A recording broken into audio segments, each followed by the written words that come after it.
Assalamualaikum warahmatullahi wabarakatuh. Halo semuanya.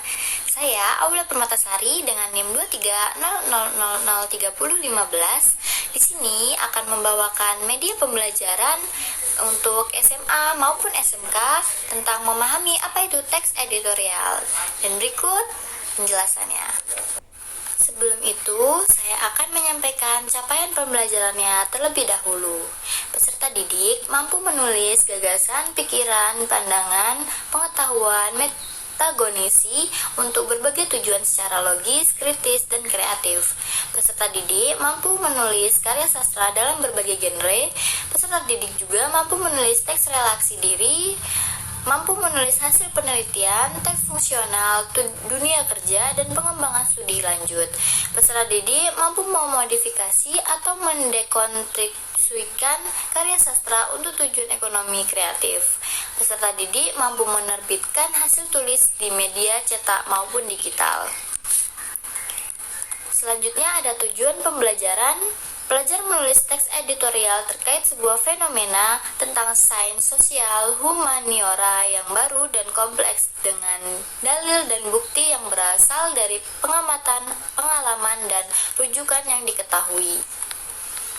Selanjutnya, di sini ada pengertian teks editorial.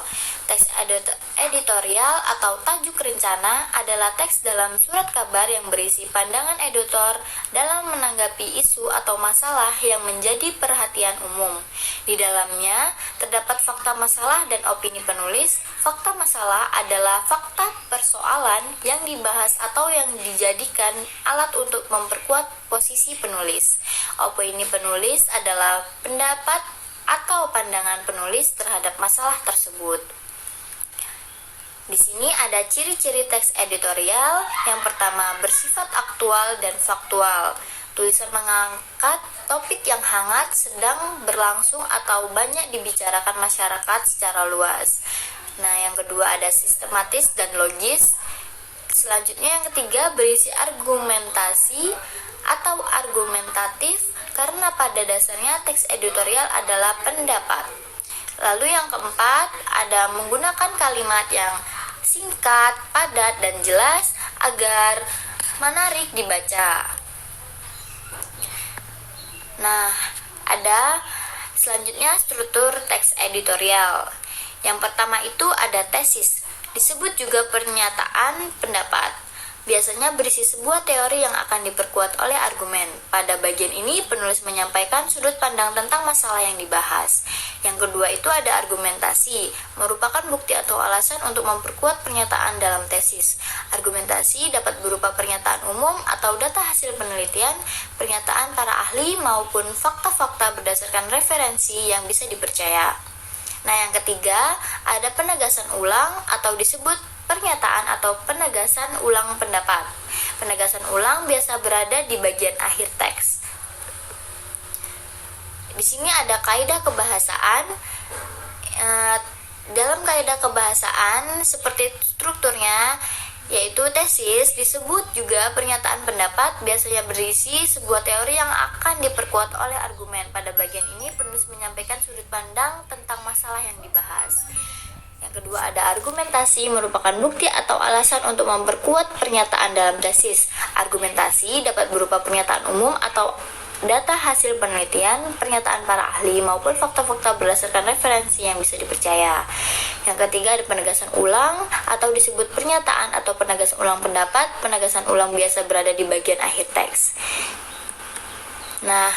Di sini ada fakta dan opini.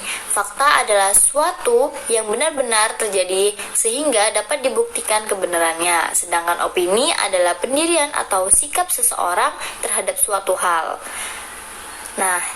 Ada ciri-ciri kalimat fakta. Yang pertama yaitu bersifat objektif. Kalimat disajikan berdasarkan penalaran atau logis, dilengkapi data autentik berupa angka dan bukti tentang objek. Yang ketiga, umumnya berisi jawaban atas pernyataan apa, siapa, kapan, di mana, dan berapa, dan acuan peristiwa terjadi pada masa lampau dan sekarang. Yang selanjutnya ada ciri-ciri opini, yaitu belum teruji kebenarannya dan masih bersifat subjektif.